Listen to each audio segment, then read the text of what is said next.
What is up, everybody? Solomon here. I hope you guys are all having a fantastic day. As you guys know, in collaboration with Hashpack and sponsored by Hedera Hashgraph, we are nailing out as many ecosystem interviews as possible in the Hedera space. Today, super excited to have Jesse Whiteside, who is the Business Development Director at Hashport.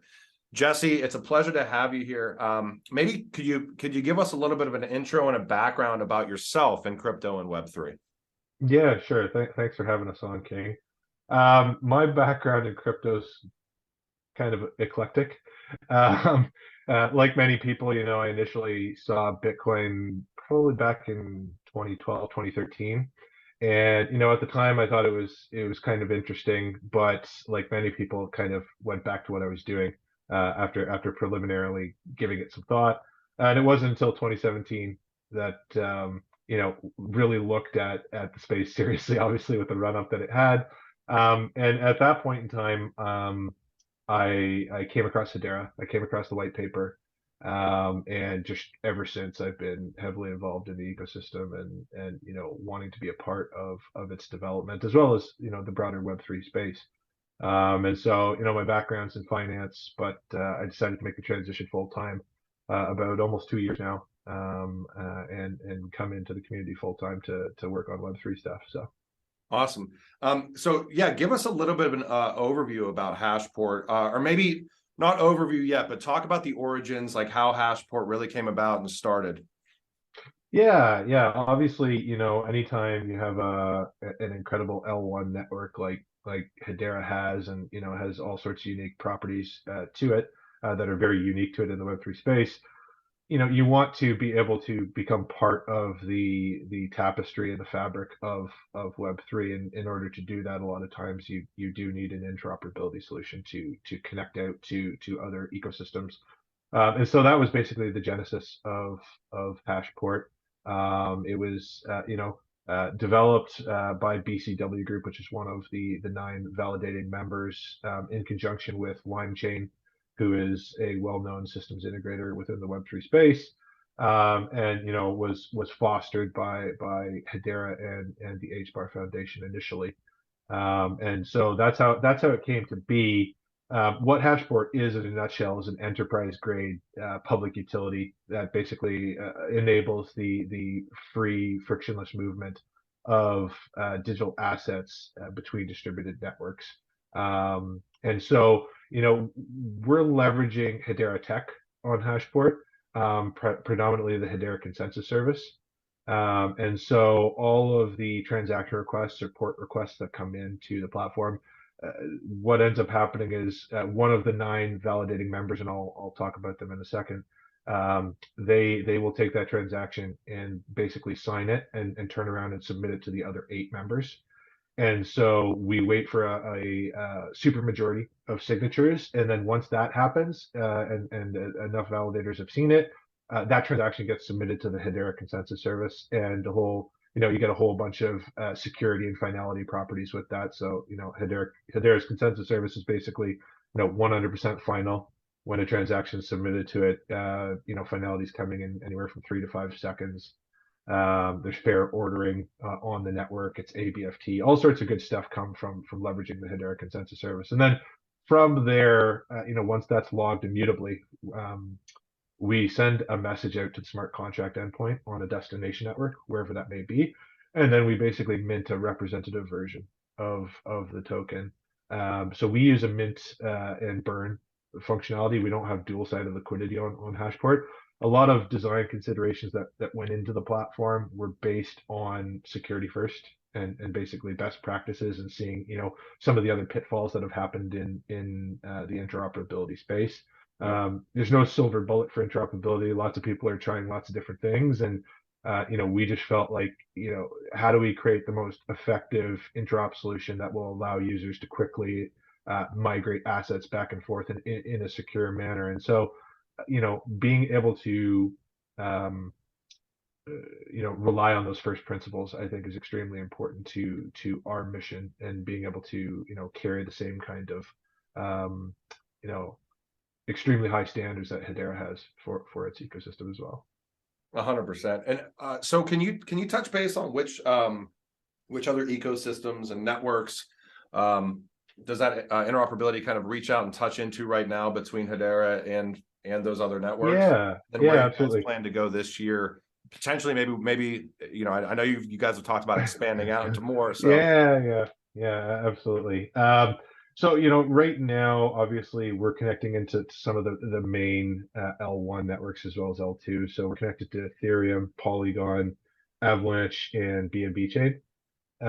Moving forward, we will connect into several other EVM networks, popular EVM networks, and potentially in the future start connecting into non-EVM networks as well. Obviously we want to really focus on community and the ability for anyone on any one of these networks to basically experience or leverage the ecosystems of another, should they so choose. I think what we're starting to see now with a lot of projects, both NFT fungible and non-fungible, is this interest in exploring other platforms and tech. And granted, some of that's monetarily based, but I think in this next cycle and wave, what we're going to really start to see is a not a reversion, but like just a reemergence, I guess, of utility and functionality of these networks and what the initial promise of these networks truly held. And I think a lot of developers, especially ones that are still here in the space building, while we're going through the market right now, I think that's sort of becoming a central focus for them. yeah, one thing I was watching a presentation that you did in preparation for this discussion, and it was really interesting. You said what we've noticed through Hashport is we have the ability to potentially breathe new life into projects that may have launched in other ecosystems, to come over into Hedera and start using the Hedera services. And I think the example that you used in that was Dovu. Yeah. Are you seeing that on a consistent basis? Because we've begun to kind of see, and nothing against like Solana or Ethereum or anything else, but No. we're seeing kind of this. It's almost like the inception of kind of a migration into Hedera from certain platforms and projects. What's your envisionment of like what that's going to look like, and maybe touch base on what you meant by breathing new life into certain Yeah. projects? Yeah, absolutely.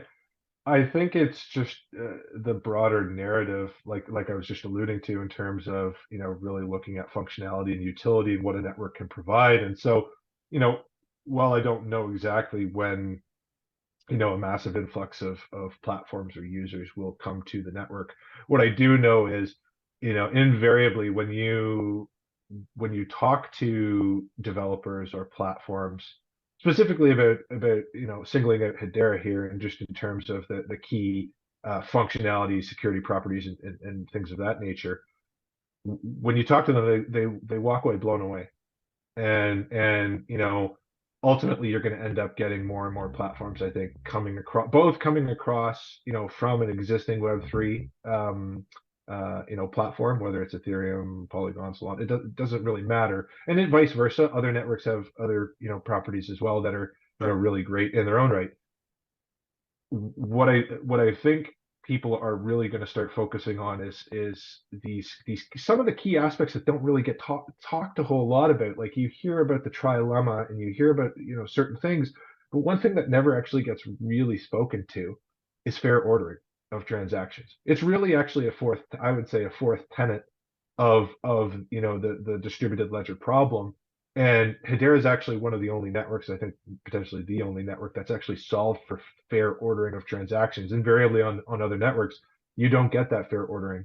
The other thing is, if you're looking to build large scale global use cases that potentially house significant, value, you want the network to be as robust security wise as possible.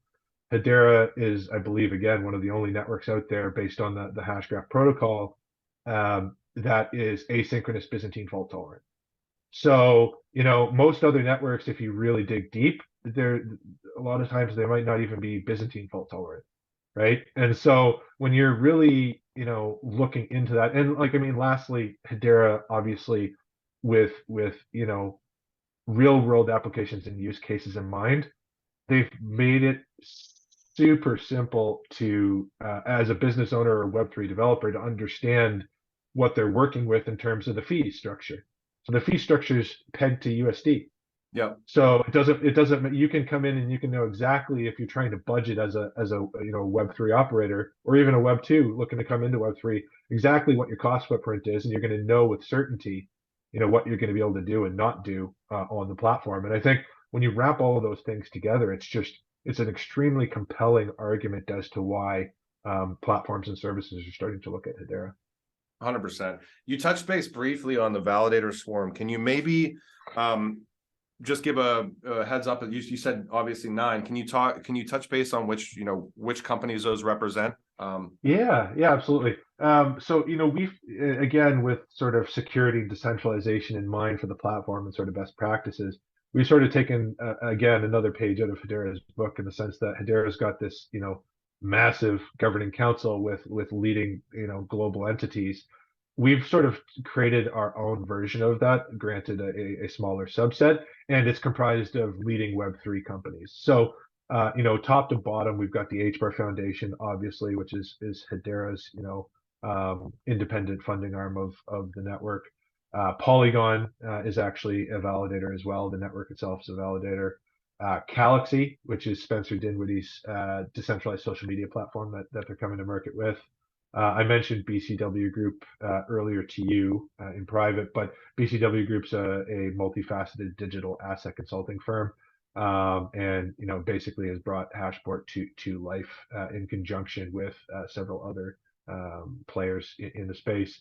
Hex Trust is one of Asia's largest digital asset custodians, and we love having them on board. WorldPay from FIS is obviously a Hedera Governing Council member, and actually one of the first and only, I believe, Fortune 250 companies to take on a validator role in this kind of capacity for an interop solution. So it's really exciting for us to have them on. StableNode, which is a sister company of MakerDAO and the DAI stablecoin. Animoca Brands probably needs no introduction to many people in the space, but if you do, it's basically the most well-known, largest Web3 gaming company there is in the market today. And then rounding out the group is LimeChain, which is also another very well-known systems integrator within the Web3 space, and has helped us go to market with the platform. So between those 9 members, they're, again, when we started this, it was, how do we create a decentralized group of validators? How do we, get leading orgs in the space, which I think we've been able to do, and also how do we make sure they're also decentralized across sector, so they're not all the same type of platform or service. Many of them don't even potentially have a product, but they're heavily entrenched within the Web3 community, and as such they care greatly about interoperability. As we move forward, just to touch on the validators forum, we'll likely look to expand it and increase the security of the validation that's happening as we move forward. I mean, the Hedera network is so cost effective that adding additional validators to the swarm to do that is, it's a must. Like, why wouldn't you do something like that, right? So I think as we move forward, we're really excited with what we see in the space.